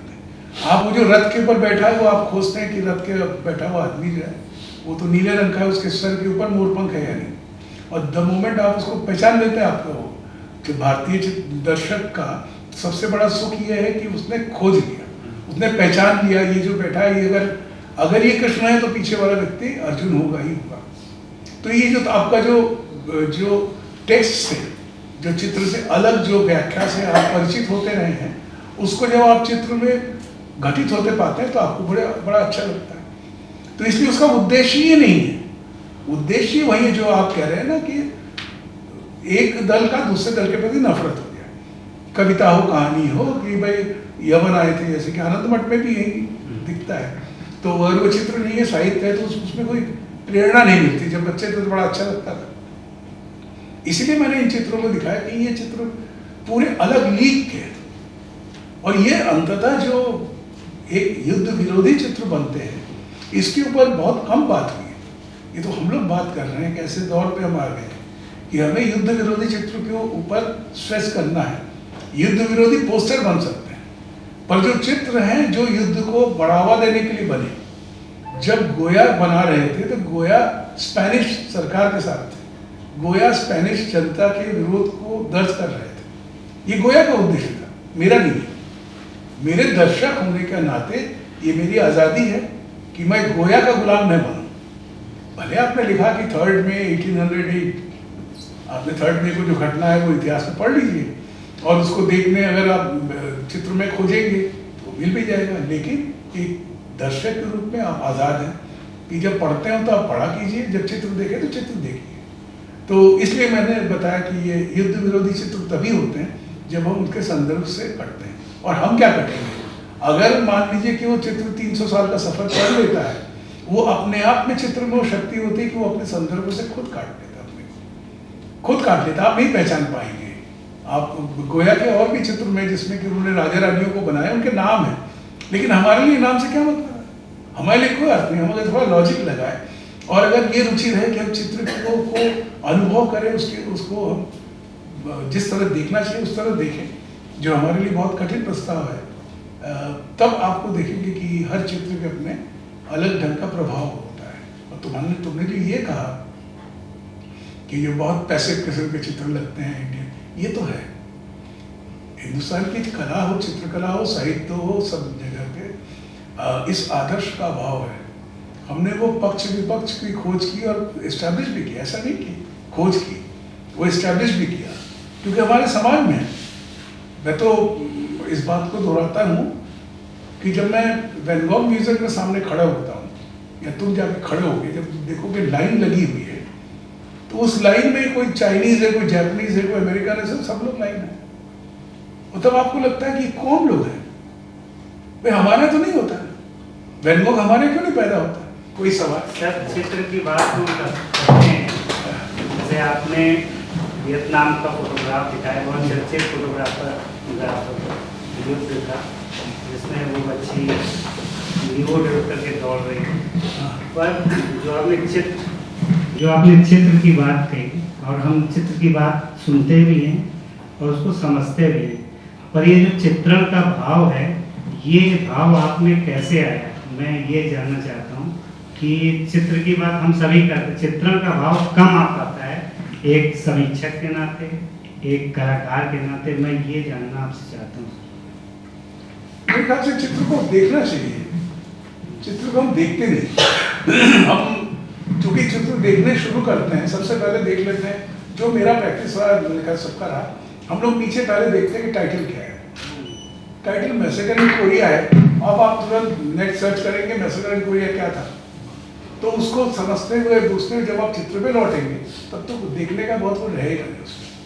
चित्र को मैंने जो बार बार कहा है, एक बार और कह रहा हूँ, अपने को दोहरा रहा हूँ कि उस समाज में चित्रकला विकसित होती है जहाँ पे चित्रकार गूंगा होता है और दर्शक जो है बहरा होता है। आप जब सुनना नहीं चाहेंगे ना, तब आप चित्र को देखना शुरू करेंगे, क्योंकि हमारी प्रवृत्ति हम सुनना चाहते हैं। हमारे साथ दिक्कत ये कि इतनी कथाओं में ये बहुत बड़ा चैलेंज है, और जितना अच्छा अगर बढ़िया पेंटिंग बनाए या ना बनाए वो तो बात की बात है, कि एक समझदार चित्रकार के लिए बहुत जरूरी है कि अपने अंदर इस कमजोरी को जरूर शनाख्त करें। उससे निकल पाए ना निकल पाए, बात की बात नहीं है, पर इसको पहचान लीजिए कि हम कहानियों से घिरे हुए हैं। तुम्हारे सवाल का मैं उत्तर भी दूं इसी के अंदर कि एक बहुत बड़ी पेंटिंग है जिसको लास्ट सफर के नाम से ध्यान दिए। लास्ट सफर को देखते ही अगर मतलब आप देखने चले गए, लास्ट सफर के सामने खड़े होंगे तो गाइड वहाँ होगा। गाइड बताएगा कि सर देखिए ये जो है बीच में बैठे हैं क्राइस्ट, और 13 लोग बगल में बैठे हैं, और यहीं पे उनको ये आखिरी भोजन, इसके बाद उनको ले जाया गया और उनको शरीर पे चढ़ा जाएगा। तो कुछ लोग धार्मिक होंगे, उनके आंसू भी आ सकते हैं, लेकिन आपको पलट के पूछना चाहिए मैं क्या कर सकता हूँ, इसका मैं क्या कर सकता हूँ। इतिहास में है, बहुत अच्छी बात है, मैं तो पेंटिंग देखूंगा। मैं पेंटिंग देखूंगा कि लेफ्ट से राइट की ओर एक डायगोनल लाइट है उसमें, आपने नहीं देखा। आपने नहीं देखा कि बीच में जो व्यक्ति बैठा है उसके पीछे नेचर, जो प्रकृति है, जो आउटडोर है, वो तो है तो पेंटिंग इंडोर, उस आउटडोर की खिड़की में उसका पोर्ट्रेट बनाया है, हमने नहीं देखा। हमने उन लोगों के आकृतियों को नहीं देखा कि पूरी पेंटिंग जो है ज्योमेट्रिक लाइंस में, चाहे वो टेबल हो, चाहे ग्राउंड हो, चाहे उसको तोड़ती हुई ये 14 आकृतियां हैं, जिसके जो कि नॉन ज्योमेट्रिक। इतनी सब चीजें हैं, हो सकता है कि जब तुम देखो उसको और भी मिले, तो उस प्रयास में क्या होता है, कहानियां छूट जाती हैं। ये बहुत बड़ा चैलेंज है कि एक पेंटिंग को उसकी बनी बनाई कहानियों से अपने को मुक्त करे। क्यों?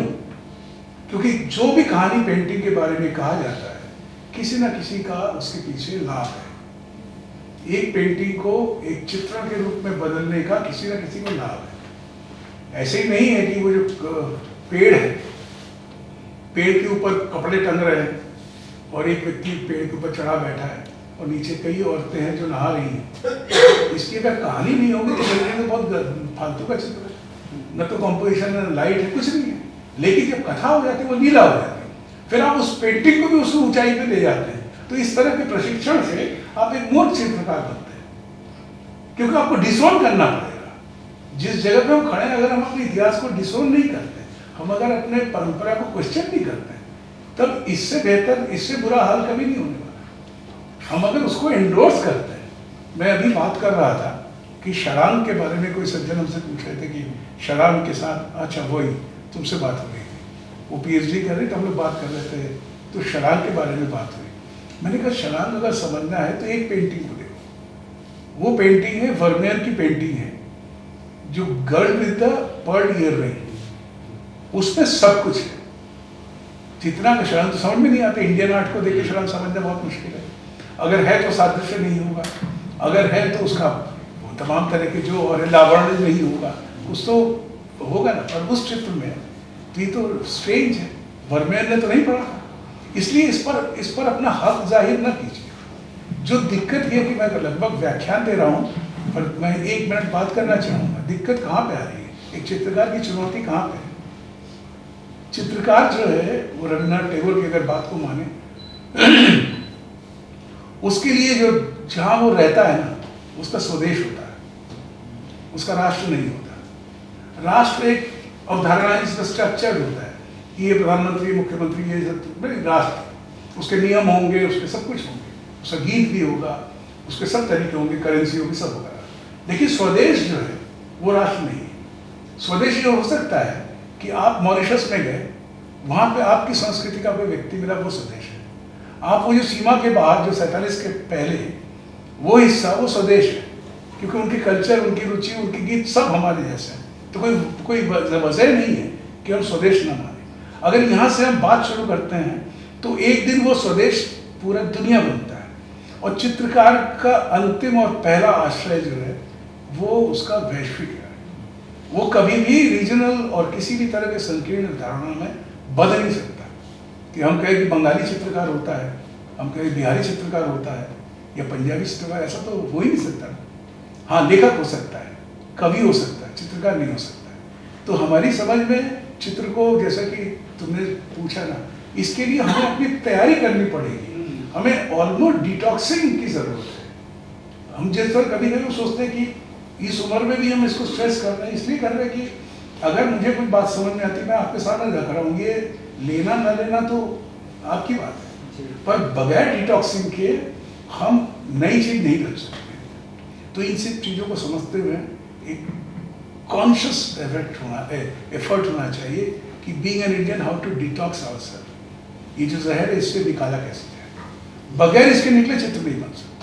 इस जो आपने स्पिरिचुअलिटी वाली बात कही और रिलीजन वाली बात, मुझे एक बात ध्यान आ गई। हिंदी के बड़े आलोचक रामचंद्र शुक्ल कहते हैं कि आवाज़ है, तो वो कहते हैं कि धर्म तो भी कला के काम की चीज है। धर्म में धर्म और अध्यात्म को अलगाते हैं। वो कहते हैं कि धर्म तो भी कला और जीवन के काम की चीज है, उससे आप कुछ सीखते हैं, उसमें चित्र हैं, उसमें आकार हैं, उसमें राम जी हैं जो संघर्ष कर रहे हैं, आप उनसे संघर्ष करना सीखते हैं, सच्चाई के मार्ग पर चलना सीखते हैं। लेकिन आध्यात्म नितांत व्यक्तिगत चीज है और कला और साहित्य के दुनिया के किससे बाहर की चीज है। इसी तर्क से उन्होंने कबीर को नकार दिया कि उनका सब कुछ लिखा जो है सांप्रदायिक है। उन्होंने सांप्रदायिक शब्द प्रयोग किया इस अर्थ में नहीं, आध्यात्मिक वाले अर्थ। तो मतलब और अभी जो ज़्यादातर चित्र देखने को मिलते हैं, जो ज़्यादा पॉपुलर होते हैं, वो स्पिरिचुअल चित्र ही हैं। राजा साहब के ढेर सारे चित्र इसी तरह से चल रहे हैं और बहुत सारे पेंटर्स के चल रहे हैं बाजार में। और उसने और भी दिक्कत पैदा कर दी ना, जिससे ये हुआ कि आम लोगों ने समझ लिया कि ये तो दर्शन और आध्यात्म की चीज़ें मेरे काम की चीज़ नहीं है। और उसके ऊपर एक और भी तड़का लगा कि इसका 6 करोड़, उसका 12 करोड़। तो 6 और 12 करोड़, 8 मुंबई, ये सब ऐसी चीज़ें हैं जो एक अलग किस्म की दुनिया बना रहे हैं, जो चित्रकारों के बीच में और कला प्रेमियों के बीच में हमें क्लास डिवाइड कर रहे हैं, जो कभी भी नहीं हो सकता। चित्रकला में कभी भी क्लास नहीं हो सकता, पर केवल आपके पास वो ताकत है कि खरीद सकते हैं एक पेंटिंग, तो आप उसको बदल रहे हैं। स्पिरिचुअल पेंटिंग्स में कोई एसेंस है या सारा सेंस उसका पैसे से पैदा होता है? अब अगर फटा हुआ जीन्स पहन के लोग घूमे हवाई जहाज में तो क्या सेंस है? आपके पास पैसा है, आप बता रहे हैं, आप पीपल विल फॉलो इट, उसको चित्र में डाल दिया। जो क्लास है ना, वो जो एक बड़ी कहावत है, मतलब बड़ा वाक्य है कि culture of the society is the culture of the ruling class. इतना भयावह चित्रण आज की तारीख में चित्रकला में देख रहे हैं, ये तो कभी मैंने सोचा भी नहीं था। अब जैसे ये अध्यात्म वाली बात है, बहुत सारे चित्र ऐसे दिखते हैं, जैसे ही आपने गौतम बुद्ध बनाया तो एक इमेज जिसके मायने फिक्स हो चुके हैं और वो रख के आप ये साबित करना चाहते हैं कि हम इस चित्र का को इस डायरेक्शन में ले जा रहे हैं। मुझे लगता है कि यहाँ आज़ाद होने की जरूरत है। बिल्कुल बिल्कुल। जैसे आपने कमल का फूल एक बना दिया, तो इसका मतलब अगर है कि ये शांति का प्रतीक है, तो ये प्रतीक हर एक चित्रकार के हर एक चित्र में एक नया प्रतीक बनना चाहिए। ये बहुत मुश्किल से होता है। राजा साहब वाले में भी यही है, आपने एक बिंदु बनाया और उसकी जितने व्याख्या कर दीजिए। तो वो आशीष कह रहे हैं, रामचंद्र शुक्ल की बात जो कह रहे हैं, वो कह रहे हैं कि धर्म में चित्रों की उपस्थिति है। और ये तो वो तो कोई चित्रकार नहीं है, वो चित्र को लेके कोई अध्ययन नहीं किया। लेकिन आज की तारीख में मुझे लगता है कि हर कला, चाहे वो चित्र हो, साहित्य हो, ये वर्षों से गुलाम रही है राजसत्ता और धर्म सत्ता की। और इसका जो भला फुला रूप देखते हैं, ये तभी संभव है जब कला साथ में, वरना कला, ये जनता की कला है, दूसरी बात है। जैसे इतिहास भी पढ़ते हुए अभी मेरे एग्जीबिशन में ये म्यूजियम इंस्टीट्यूट के बच्चे आई थी, उनसे बात हो रही थी, तो उनसे मैंने कहा कि अकबर का युद्ध चित्र जो है, अकबर युद्ध कर रहे हैं, शिकार चित्र कर रहे हैं, अकबरनामा बाबरनामा के चित्र हैं, उसके जरिए आप ये कैसे कह सकते हैं कि ये आपके हिस्ट्री को समझने के टूल्स हैं? नहीं है। अकबर ने पैसा दिया कि भाई मैंने एक ये काम के गेंडे का शिकार किया लाठी से, आपका पैसा आप दे सकते हैं, उसके ऊपर चित्र बना। अब वो चित्र के जरिए अगर इतिहास समझेंगे ये तो झूठ समझेंगे। और नंबर 2 कि जो पूरा अजंता से लेकर अगर 200 BC से बात करें, 200 साल ईसा पूर्व से बात करके आज तक चले आए हम, इस पूरी धारा में हम देखते हैं कि मंदिरों में चित्र बन रहे हैं, राजमहलों में चित्र बन रहे हैं, लेकिन इतने बड़े समाज का कोई बाहर से तो आ नहीं रहा था। तो हमारे समाज से चित्रकार बन रहे थे, तो उनके चित्र कहाँ गए? उनके चित्रों का संरक्षण नहीं हुआ है। तो इतिहास, जब कला की इतिहास पढ़ रहे हैं, हमें बेसिक समझना चाहिए। हम एक लाइन पढ़ रहे हैं जो हाफ ऑफ द हिस्ट्री है। अगर बहुत ही बैलेंस कम से कम कहें तो आधा इतिहास है। आधा इतिहास का तो उल्लेख ही नहीं किताब में। आपको बताइए कि अकबर के ज़माने में जो लोग इसके अंदर अकबर के महल के अंदर काम कर रहे थे, जो चित्रशाला में काम कर रहे थे, जो अकबरनामा बना जा रहा था, उनके समय में आगरा में और कौन चित्रकार थे जो बना रहे थे? लेकिन साहित्य में ऐसा नहीं हुआ, लेकिन संगीत में ऐसा नहीं हुआ। संगीत में लोक का बहुत बड़ा असर रहा है और वो खिला। जो शास्त्रीय शब्द है वो जरूरी नहीं है कि वो रॉयल हो, राजमहल में ही शास्त्रीय हो, ये बात नहीं है। तो ये पूरा मिला के मुझे लगता है कि कई चीज़ें हैं। कभी लंबी बातचीत और भी होगी। हम तो सुधीर भाई के ऊपर वो कर रहे हैं, उन्होंने 5 लेक्चर का सीरीज बनाया है और हर लेक्चर के बाद ये एकदम जो क्लास में आज का विषय जो है जल और स्थल, ऐसा नहीं है कि आर्ट के ऊपर जो भी चिंताएं हैं जैसी भी है हमने उसको डिस्कस करें। बस आखिरी प्रश्न। हाँ, sure. जो ऑब्जर्वेशन, आप जो कुछ लिखते हैं और जिन चित्रों के बारे में बोलते हैं वो ज़्यादातर चित्र बहुत फिगरेटिव होते हैं। आप एब्स्ट्रैक्शन के बारे में क्यों नहीं बोलते? मतलब एब्स्ट्रैक्ट चित्रों के बारे में कुछ क्यों नहीं समझाते? मुझे खास तौर से जो हिंदी भाषी क्षेत्र है, जैसे ये पेंटिंग्स हैं, वो इन्हें पेंटिंग्स नहीं समझेंगे जब तक इसमें राधा कृष्ण कहीं नहीं बने हो, गणेश नहीं बने हो, इंसान कहीं नहीं दिखे जिससे सीधा उन्हें कोई अर्थ पैदा हो। कलर सेंस ऐसा लगता है कुछ है ही नहीं, बस कोई पहचानना चाहते हैं। जो आपने कहा ना कि पहचान लें कि अच्छा हम पहले से जानते थे और ये चीज़ यहाँ है। आप ये काम मुझे लगता है कि ज़्यादा बेहतर तरह से कर सकते हैं, आप ही कर सकते हैं, लेकिन इस तरह के एब्स्ट्रैक्ट चित्रों को आप नहीं समझाते। ऐसा मुझे खुद भी समझना मुझे नहीं समझना। हमारे बीच वैसे विपिन जी हैं जिन्होंने ये बनाया है, और ये समझाएं अगर। और दूसरी बात ये है ना कि इसका जो स्पॉन्टेनियस पूरा इसका जो कैरेक्टर है एब्स्ट्रैक्ट पेंटिंग का, स्पॉन्टेनिटी है, वो देखता हूँ मुझे बहुत अच्छा लगता है। पर वो ऐसा ही है जैसे मान ली कि काले बादल आसमान में आए हो तो बहुत अच्छा लग रहा, आप हमसे पूछे कि उसको एक्सप्लेन कीजिए, तो मैंने एक्सप्लेन नहीं कर सकता। वो एक अनुभव के लेवल की चीज़ है अगर ईमानदारी से काम कोई कर रहा। लेकिन एब्स्ट्रैक्ट आर्ट में बेईमानी का भरा पड़ा है, इसलिए मैं उस क्षेत्र में गया ही नहीं। क्योंकि जिस तरह से व्याख्या एब्स्ट्रैक्ट की हमारे आलोचकों ने जो किया है, एब्स्ट्रैक्ट को एब्स्ट्रैक्ट रहने नहीं दिया, उसको एब्स्ट्रैक्ट को वो पूरा व्याख्यायित कर रहे हैं अपने ढंग से। जैसे अशोक वाजपेयी जी के जो बुक है राधा के ऊपर जो वो लिखते हैं, देयर ऑल बुलशिट। तो उसमें क्या समझा, वैसा हम भी समझा देंगे। अब अगर गीति सेन का इंटरव्यू है उसमें यूट्यूब में, मैं नाम लेके कह रहा हूँ, कोई वो किसी को छोटा बड़ा नहीं करना, उन्होंने कहा कि रजा साहब ने बेसिक 3 कलर का इस्तेमाल किया, ये तो हम जानते हैं। अब देखिए कैसे हम आख्यान खड़ा करते हैं। उन्होंने कहा, गीति जी ने कहा कि 3 कलर का रजा ने इस्तेमाल किया, and 4th being the white and 5th is black. जहाँ ये 5 पे जाके अटके तो उन्होंने कहा रजा साहब के 5 एलिमेंट्स थे। अब हम तो सोचे 5 एलिमेंट्स का इससे क्या मतलब है, पर वो खा गया नहीं, 5 एलिमेंट्स की बात कर रहे हैं। ये तो वो आलोचक, चित्रकार कैसे अपने को किस गड्ढे में ले जाता है। रजा साहब ने खुद लिखा है कि 3 कलर जो है मैं इस्तेमाल करता हूँ, वो हम सब जानते हैं। उन्होंने कि ये 3 कलर भारतीय संस्कृति के त्रिभंग से लिया हो, और ये मैं नहीं कह रहा हूँ, ये ऑन रिकॉर्ड उनका कहा हुआ, और उन पर कहा केवल ये नहीं है, उसकी तालियों की गूंज आज भी आपको सुनाई पड़ रही है कि क्या कहा आपने सर। आप कहने के लिए थोड़े आए थे, आप तो पेंटिंग बनाने आए थे। आपको तो कहने सुनने के लिए हम बैठे नहीं थे कि प्रवचन सुनने बैठे कि आप त्रिभंग समझाएंगे त्रिभंग क्या होता है। तो ये सब चीज़ें हैं, इसलिए उस क्षेत्र में जाना ही नहीं।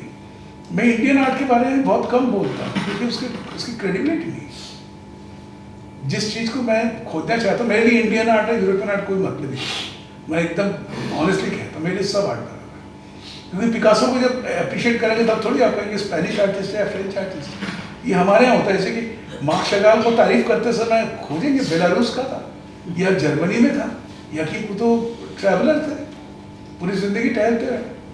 तो चित्रकला के साथ तो ये होनी चाहिए कि ये कहना ही बेकार की बात है कि इंडियन आर्ट, क्योंकि इंडियन आर्ट जब कह रहे हैं ये वही जो हम लोग वही बात कर रहे थे, इसका मतलब वो राष्ट्र से नहीं है, नेशन से नहीं है, वो देश से। तो Indian art is spread over Pakistan, Bangladesh, Burma, सब जगह इंडियन आर्ट। अब जॉर्ज कीट का उसके श्रीलंका के आर्टिस्ट है, उनके काम में और हमारे काम में क्या अंतर है? या 47 के पहले का भारत और बाद के भारत, हम भारतीय चित्रकला का इतिहास कहते हैं, कह तो रहे हैं 2000 साल का इतिहास, पर दिमाग में 47 के बाद का भारत की छवि है, क्योंकि आप उसको हथियाना चाहते हैं। एक इतिहास को आप हथियाना चाहते हैं, इसी में सुख है। आपको 2 वक्त की रोटी नहीं मिल रही, आपको खुशी इस बात की कि आप महान परंपरा के उत्तराधिकारी। तो इस तरह से देखो, किसी तो पेंटिंग नहीं हो सकता। अच्छा सवाल है आपका। सबसे पहले बात तो बहुत अच्छा सवाल किया आपने। कोयल कौवा कूकता है तो कौन सा अच्छा लगता है आपको? कोयल क्यों? लेकिन ये सांस्कृतिक तौर पर हमें ऐसा सिखाया शहनाई बजती है तो हमको समझ में आता है माता को बज रहा है या शादी का। कैसे करते हो आप? उसको फील करते हैं। हम वहाँ से आए जहाँ लाल रंग और गुलाब में है तो प्रेम का प्रतीक है, और झंडा में लाल हो जाए तो क्रांति का प्रतीक हो जाता है। हमारी अपनी वैसे है, हमको थोड़ा सा तोड़ना पड़ेगा। हम ये समझ लें कि इंस्ट्रूमेंटल म्यूजिक बच्चे अब सुन रहे हैं, आनंद ले रहे हैं, इसलिए दादा कहते हैं कई बार कि समझना नहीं है, फील करना है। मैं तो यही कहना चाहता हूँ। बिल्कुल सही। बिल्कुल।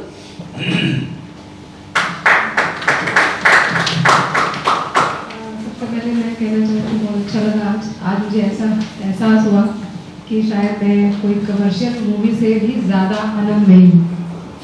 3 घंटे जब कमर्शियल मूवी अगर देखते हैं तो उतना ज़्यादा आनंद नहीं आया होगा मुझे आज जितना आज मिला है। बस लास्टली ये कहना चाहूँगी बहुत अच्छा लगा और बहुत इंस्पायरिंग जो बोलते हैं अशोक दा, वो बहुत ही ज़्यादा इंस्पायरिंग है मेरे लिए खासकर, और सभी इस आर्ट कला से भी जो भी जुड़े हुए हैं उनके लिए। अंततः मुझे ये समझ आया कि हमारे लिए कला को जब हम देखते हैं तो उनको हमें विजुअल लैंग्वेज को देखने की आवश्यकता है। सभी व्यक्तियों को, कलाकार हो या नॉन कलाकार हो। हम रंग, रूप और आकार, line, form, colour, tone, texture में बात नहीं करते। हम हमेशा भाषा की बाउंड्रीज में बंध जाते हैं, जो शायद इसकी मौलिकता को ना खराब कर देती है। तो मुझे बस इतना ही जो अच्छा लगा वो मैं व्यक्त कर रही हूँ आपके सामने कि एटलीस्ट हमें ना अपने रंग, रूप, भाषा और लाइन, फॉर्म, टोन, टेक्सचर के रूप में जब हम कलाकृतियों को देखते हैं तो ज़्यादा अच्छे से अनुभव भी कर पाएंगे, समझ पाएंगे और एक कनेक्टिविटी फील कर पाएंगे लैंग्वेज की जगह। बस इतना ही। Thank you so much Shubhada आपको इस अच्छी सी इंस्पिरेशन के लिए। Thank you so much. तो माई प्लीज भी स्वागत है। तो मेरा सवाल ये है कि एक तो कल्चरल मैं खुद फील करता हूँ कि हम लोग हिंदुस्तान में थोड़ा ब्लंट क्रिटिसिज्म से डरते हैं, हम नहीं सुनना चाहते। मैं अक्सर देखता हूँ, भले हम अमेरिकन की तारीफ करें, बुराई करें, but they are very blunt. जब बात होती है एक दूसरे से तो they can talk anything. Art में पेंटिंग है, और पेंटिंग की जब बात करते हैं तो painting has to be analysed and criticised. I mean वरना पेंटिंग कैसे इम्प्रूव होगी? और मैं बहुत रेयरली, मैंने शायद देखा ही नहीं, आजकल मैं देखता हूँ कि पेंटिंग एग्जीबिशंस होती हैं, सब आके तालियां बजाते हैं, सब बहुत अच्छा अच्छा बोलते हैं। अगले दिन न्यूज़पेपर्स में भी जो भी या जहाँ पे जिस तरह के भी उसके बारे में जिक्र होता है, सिर्फ तारीफ होती है। तो अच्छी पेंटिंग्स कैसे उठेंगी अगर उनके बारे में क्रिटिसिज्म नहीं होगा? थोड़ा व्हाई नॉट हार्श ऑल्सो, हमें थोड़ी हिम्मत होनी चाहिए हार्श क्रिटिसिज्म लेने की। तो इसकी वजह क्या है, ये कमी क्यों है हमारे यहाँ इतनी ज्यादा, और इसको कैसे ठीक किया जाए? तो कमी है तो है, लेकिन इसका मतलब ये थोड़ी कि ये एक्सेप्ट कर लें। खैर इसको उस तरह से मैंने नहीं सोचा, मुझे लगता ही है कि हम अपनी कमजोरी को या जो भी उसको हम पहचानते नहीं है। तो धीरे धीरे समझौता करते करते ये आर्ट जो धीरे धीरे वो इतना कठिन हो जाता है कि तब आपको हार्श बनना ही पड़ता है। जब आप धीरे धीरे समझने लगते हैं आपको हार्श बनना पड़ता है, और फिर आप एक मतलब अनजाने ढंग से, नॉट वेरी कॉन्शियसली, आप लोगों तक अपनी बात को पहुंचाते हैं, उनको अपने साथ लेके चलने की बात करते हैं। क्योंकि लड़ाई तो बहुत बड़ी, इस कमरे में अगर 15 लोग इस पर एग्री करते हैं तो उससे कुछ बदल जाएगा ऐसा मैं नहीं मानता, पर 15 लोग तो बदलेंगे, और स्पेशली जो प्रैक्टिसिंग आर्टिस्ट है, और प्रैक्टिसिंग आर्टिस्ट और भी जो दर्शक जो आर्ट गैलरी में आ रहे हैं उनका अपना महत्व है, क्योंकि एक दूसरे को सस्टेन करते हैं। तो इसलिए मुझे लगता है कि ये जो आप कह रहे हैं इंडियंस के प्रॉब्लम बिल्कुल अलग है। कभी एक सेमिनार नहीं हो सकता इसके ऊपर कि एक चित्र दर्शक के रूप में हम कहाँ खड़े, कि हम तो परंपरा से बधे हैं, हम जानते हैं परंपरा से बधे हैं, हमारे हर चीज परंपरा ही तो और कुछ नहीं है। हमारे एक औरत भी अगर रास्ते में चल रही आती है तो हमको तुरंत उन परंपरागत गुणों से कहते हैं कि she is married, she is unmarried, वो ये तमाम चीजें। आप अगर यूरोप के सड़क में घूम रहे हैं तो आपको कुछ भी नहीं पता चलता है, आप तिलक काट के चल रहे, ये तो सब चीजें हैं, इसकी मैं आलोचना नहीं कर रहा, ये चीजें हैं जो हमारे साथ है। हमारे जो विजुअल सेंस को, जिस तरह आर्ट को दिखाया जाना चाहिए, उसके आड़े आती है, हमें वो आज़ादी नहीं मिलती है जिस तरह से हम पेंटिंग को देखें। बहुत मेहनत करना पड़ता है, तब जाके हम जाके यहाँ पहुँच पाते हैं कि डिस्कशन हो रहा है, ये कितने कहाँ होता है, ये कहाँ हो रहा है, दिल्ली में तो कहीं नहीं हो रहा, कहीं नहीं, किसी को जरूरत भी नहीं। आर्ट मुंबई हो रहा ना, वही होगा। तो चलिए मैं इसको खत्म करने से पहले लास्ट 2 लाइनें, तो अगला वाला अशोका से जो है हम लोग फिर बैठेंगे दिसंबर में, उसकी डेट भी हमने तय कर ली है, 13 दिसंबर है। एक आध दिन हो सकता है, वो एज ऑन डेट हम लोगों ने 13 दिसंबर को रखा है, एक अलग टॉपिक होगा वो। मैं सिर्फ एक चीज़ कह रहा हूँ जिसके लिए मुझे लगता है, और मैं शैलजा को भी थैंक्स कहता हूँ क्योंकि एग्री कर जाती है मुझसे। बचपन से हमें एक बात बताई गई है, क्योंकि इंडिपेंडेंस के बाद जो नेहरू जी ने कहा था कि Indians don't have to develop a scientific temper. अगर याद हो समय बोला जाता था कि हम लोग साइंटिफिक टेम्पर हमें डेवलप करना पड़ेगा अगर हमें डेवलप्ड कंट्री बनना है। अब 75 साल हो गए, संभव वो शायद डेवलप नहीं हो रहा है।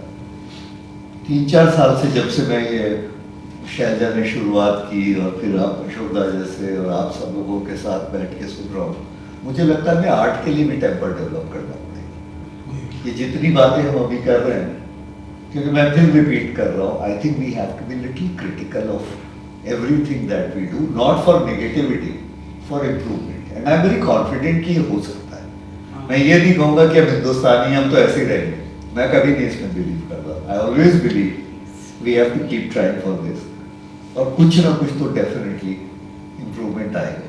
तो हम लोग यही कोशिश करते रहेंगे। आई बिलीव जब तक शैलजा मुझे इजाजत देगी मैं तो इसके पीछे पड़ेगा। Thank you so much, thank you Ashoka, thank you Ashish ji, Naveen ji, आज everybody who has come. I know थोड़ा ये सब्जेक्ट बहुत ज़्यादा एंटरटेनिंग नहीं है, बट स्टिल आप राखी आपने बोला ना, थोड़ा इसमें भी मज़ा आ गया, कमर्शियल फिल्म से बेटर लगा।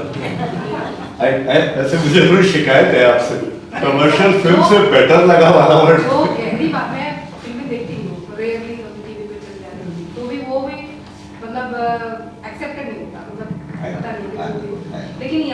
गहरी और गहरा जो चिंतन हुआ है ना, वो आप एक्सपेक्ट नहीं कर सकते कहीं भी। ये जो सिनेरियो, ये जो क्षमा है उसको कह सकते हैं, ये बांधना आपकी जिम्मेदारी थी और आपने बहुत अच्छे से निभाया, ये बड़ी अच्छी। Thank you so much. We are blessed. We are all, I think we have all getting enriched. जब तक अशोक दा मेहनत कर लें, हम तो करवाते रहेंगे।